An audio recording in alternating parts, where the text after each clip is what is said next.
Good morning, these are the top stories. Canadian aid money to Afghanistan has been lost to waste, lack of oversight and corruption. Foreign aid from Western countries including Canada went toward building medical clinics without electricity or water, schools without children and buildings that literally melted away in the rain, a U.S. watchdog agency says. Local Afghan officials in charge of paying workers with the funds also created ghost workers to keep the money themselves, the agency's report found. Special Inspector John Sopko said there was a lack of oversight in the money countries handed over to trust funds managed by the World Bank and the United Nations. Our findings are that basically the World Bank did not know how the money was being spent, and even the Afghans were saying some of the programs were really stupid, but there was no way to stop them, Sopko said. This is the Daily Morning Update newsletter. If you're reading this on the web, or it was forwarded to you from someone else, you can sign up for Morning Update and all Globe newsletters here. After the midterms, sessions out, new supervision of Mueller's probe, reporter credentials revoked. Prime Minister Donald Trump ousted Attorney General Jeff Sessions, and used the opportunity to transfer supervision of Special Counsel Robert Mueller's Russia investigation into the hands of Matthew Whitaker. He has been appointed acting Attorney General while Deputy Rod Rosenstein stays in his position but loses oversight of the Russia probe. In a 2017 op-ed, Whitaker called on Mueller not to investigate Trump's business expenses. The president's move prompted House Democratic leader Nancy Pelosi to call on Congress to protect Mueller. She called Sessions' firing and Whitaker's appointment an attempt to undermine and end Mueller's investigation. Separately, the president escalated his tensions with the media by revoking the credentials of CNN reporter Jim Acosta.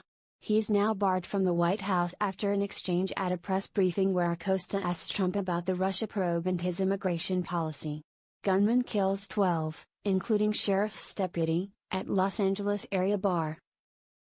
A gunman killed 12 people, including a sheriff's deputy, when he walked into a Southern California bar and grill and started shooting on Wednesday night, police said. The gunman was also killed, Ventura County Sheriff Jeff Dean told a news conference on Thursday, though it was not immediately clear by whom.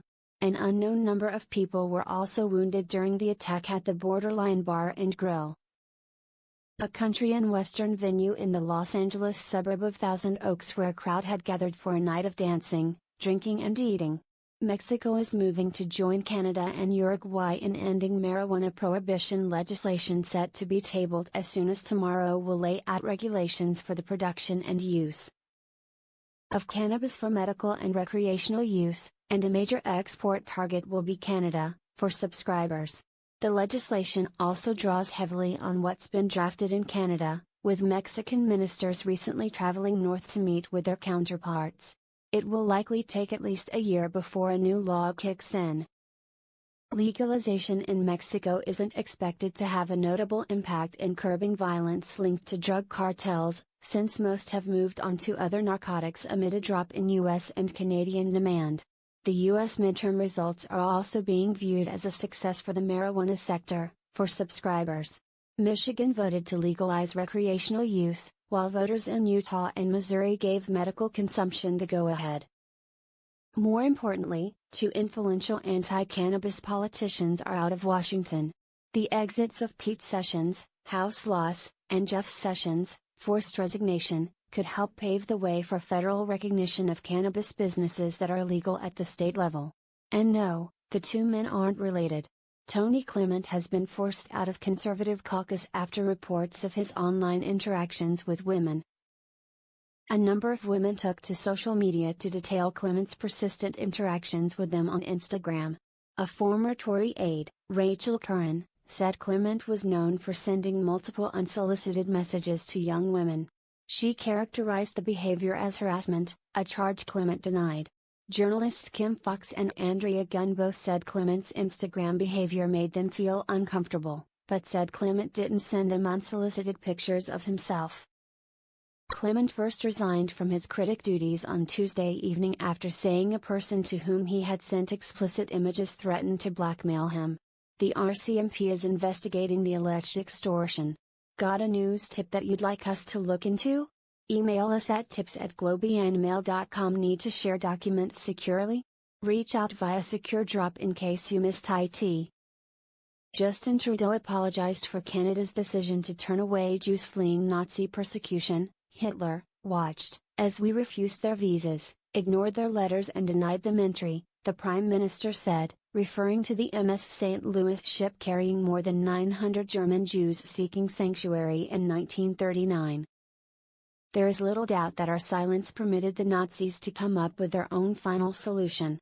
The passengers returned to Europe, where 254 would die in the Holocaust. Trudeau also addressed the alarming rate of anti-Semitism still taking place today.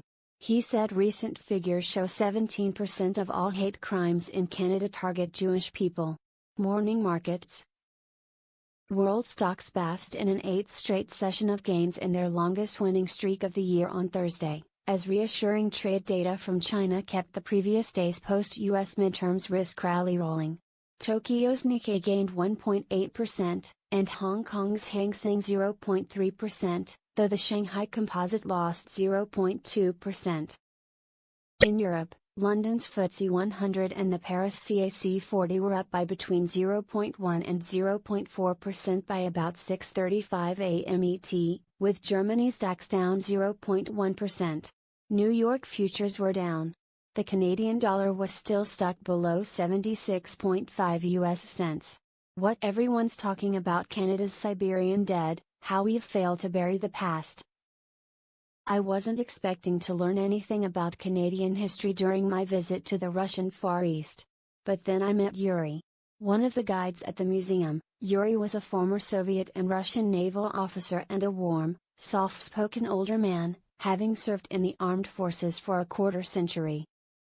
He approached me to ask where I was from, and when I told him I was born in Canada, he immediately rushed to the museum archives. He emerged with a series of photographs taken a century ago. They depicted Canadian soldiers in the streets of Vladivostok. I was astonished. Of course, I was familiar with the Allied intervention in the Russian Civil War against the Bolsheviks. But it had never specifically occurred to me that Canada had sent troops, and to Northeast Asia no less.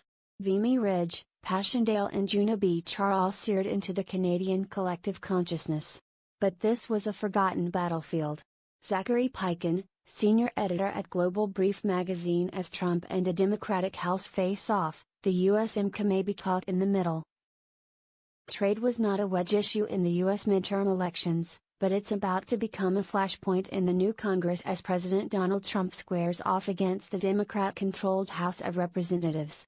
And that is likely to make ratification of the recently negotiated United States-Mexico-Canada Trade Agreement, US-IMCA, an early test of the willingness of Democrats to play ball with the Trump White House. The three countries are expected to sign a final version of the US-IMCA at the end of this month.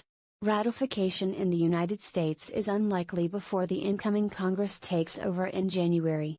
The big question now is what House Democrats, who have traditionally been less supportive of free trade, might try to extract from the White House and Republicans in return for supporting the new trade deal.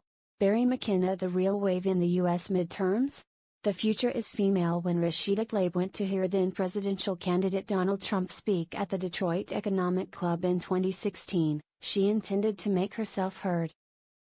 Tlaib, a member of the Michigan State Legislature, shouted, "You need to read the U.S. Constitution," before being dragged away by security. Her mother, a Palestinian immigrant, was horrified that her daughter has been arrested on live TV. Tlaib reassured her mother, she later told CNN. "I said, Mom, I got detained, it's fine. It's the most American thing I could ever do. It is the most American thing, apart from shopping on Black Friday, or running for office." Now, Tlaib is going to Washington, because she has won Michigan's 13th congressional district, part of a historic wave of female candidates elected during the midterms.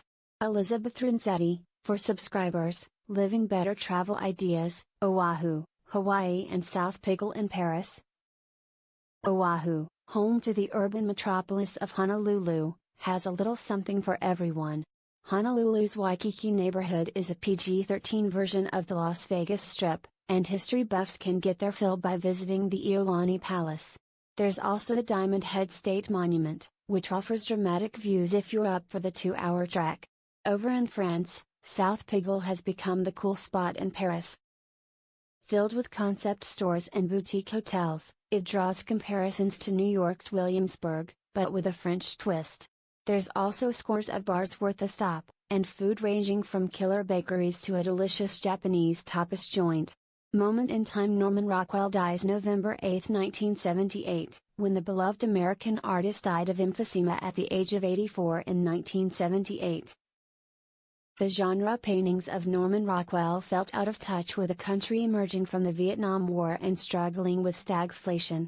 In his whimsical covers executed for the Saturday Evening Post from 1916 to 1963, Rockwell painted a kid discovering the truth about Santa, a friendly cop at a soda counter, and many a happy family, gathering for Thanksgiving, arguing over politics or heading to the beach.